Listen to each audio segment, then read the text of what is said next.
Baik jamaah, kita kembali lagi di rumah Mama Dede. Ya, Mah. Naon? Anak broken home. Di lingkungan IPA sendiri itu banyak gitu ya, Maya, anak broken home. Sampai ada anak broken home yang tidak dibiayai sama orang tuanya. Jadi dia tiap mau minta apa-apa, mamanya bilang, "Udah minta aja sama bapak kamu," gitu. Bapaknya, "Minta aja sama mama kamu." Akhirnya dia minta uang ke tantenya atau neneknya gitu, Mah. Nah ini yang salah orang tua. Anak itu amanat titipan dari Allah Subhanahu wa Ta'ala, di mana kita orang tua wajib memberikan nafkah sesuai kebutuhan anak. Kalau ini anak seperti yang Ipeh bilang, mama minta duit, minta sama ayah kamu. Ayah minta duit, minta sama mama kamu. Jangan-jangan anaknya jadi penjahat. Bisa-bisa dia mencuri, bisa-bisa malak orang lain, bisa-bisa malak temennya, bisa-bisa jadi penggarong. Tidak sedikit, maaf, anak-anak remaja yang usia SMP, usia SMA jadi perampok. Kenapa? Kebutuhan materinya tidak dipenuhi oleh orang tua. Makanya kita orang tua wajib bekerja dan berusaha penuhi kebutuhan anak-anak kita, karena anak kita adalah titipan amanat dari Allah yang wajib oleh kita rezekinya diberikan.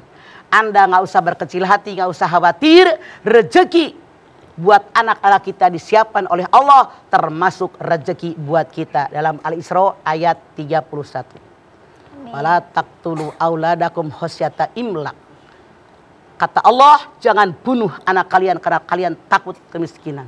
Nahnu narjukuhum wa iyyakum. Akulah memberikan rezeki buat anak-anak kalian dan berikan rezeki buat kalian sebagai orang tua dari anak-anak kalian. Allah yang nanggung selama kita bekerja. Mah, ada nih istri mah udah cerai gitu sama suaminya. Terus istri itu mengasuh anaknya. Tapi giliran suaminya mau ngasih nafkah, istrinya tuh gengsi. Nggak usah, aku bisa kok ngehidupin anakku sendiri gitu, Mah. Nah, suami tadi kalau dia tanggung jawab di hadapan Allah, jangan pakai apa-apa. Jangan pakai ditolak tuh ininya isi bekas isinya nolak. Bikin aja rekening khusus buat anaknya. Oke? Oke, Mah. Gampang. Selama kalian ridho mengerjakannya, nggak ada yang susah. Bekas itu bilang, nggak usah, saya bisa. Kebenaran, gue nggak usah ngasih duit. Itu artinya suami yang tidak punya rasa tanggung jawab. Ayah yang tidak punya rasa tanggung jawab. Salah bikin rekening buat anak saya. Gitu. saya mah masih lengkap, Bu. Seandainya. Iya. Kok hal-halnya ke saya semua nih, Nabawi nih. Maaf.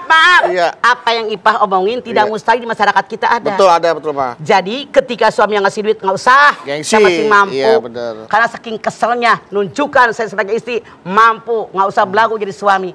Itu salah. Iya. Kalau suaminya bilang, mantan suaminya bilang, biarin deh, dia udah sanggup. Salah. Anda sebagai ayah daripada anak Anda, sampai kiamat tidak ada mantan ayah. Makanya bikin rekening sendiri khusus buat anak Anda. Per bulan sekian, itu hak anak Anda. Jangan dikutak-katik. Yang megang buku tabungan sama ATM-nya siapa ya, Mah? Itu suami, simpan Simpan aja sampai anaknya gede ntar ya, Mah ya? Betul. Oke. Hak anak Anda. Siap. Kalau anak udah gedean dikit, Iya. misalnya mau kuliah, Mau kuliah itu temuin maksudnya. tuh di sekolahan sama bapaknya. Nih ya, ayah punya rekening nih dari tahun sekian, mamah kamu nolak mulu, nih punya kamu, begitu. Itu. Jamin tuh anak hormat sama ayahnya. Tapi itu terjadi, Mah. Ada orang yang memang benci sama orang tuanya, bahkan ketika kita mengajak untuk ayo hormatin ibu kamu, sayangi orang tua kamu, apalagi terutama ibu kamu. Tapi ini sampai benci sama ibunya karena ibunya itu udah nyakitin hati dia, nyakitin mungkin secara emosional, secara mental. Dia pernah melihat sesuatu itu dari ibunya, dapatkan sesuatu yang gak baik dari ibunya. Wajar. Sebagai manusia melihat sesuatu yang terjadi dan dia tidak suka, dia benci, wajar. Tapi di sisi lain dia harus sadar, tanpa dia saya tidak akan lahir ke alam dunia. Tanpa susu ibu saya tidak akan besar seperti sekarang. Tanpa kasih sayang ibu saya tidak akan seperti sekarang. Tanpa perhatian ibu saya tidak akan seperti saya sekarang. Dilihat sisi positifnya, bukan sisi negatifnya. Al-insan al-khata manisyan. Tempatnya salah, tempatnya lupa. Tidak ada manusia yang sempurna. Sekali lagi, dilihat sisi positifnya, bukan sisi negatifnya. Begitu seharusnya dalam kita berkeluarga. Karena ujian oleh Allah diberikan dengan orang terdekat.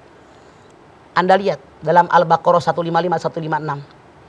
Semua manusia pasti diuji dengan perasaan takut, perasaan khawatir, perasaan cemas. Takut nggak punya makanan, takut nggak punya buah-buahan, takut sakit, takut mati. Berikan kabar sama orang sabar. Siapa dia? Tiap ada musibah dia beristirja, sabar asal dari Allah dan kembali kepada Allah.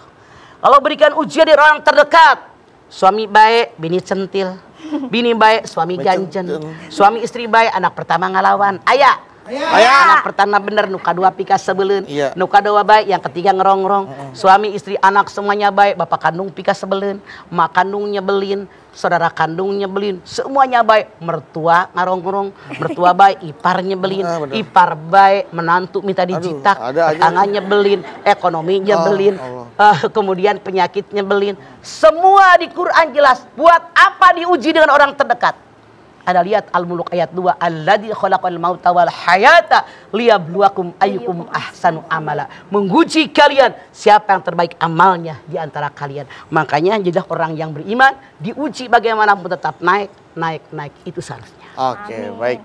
Terima kasih Mama. Jamaah setelah ini Jamaah punya kesempatan untuk bertanya sama Mama nih untuk menaikkan lagi ya keimanannya dengan pengetahuan yang akan ditanyakan langsung dan nanti juga akan dijawab oleh Mama langsung ya Pak ya. Temanya broken home. Iya. Siapkan ya Bu ya pertanyaannya.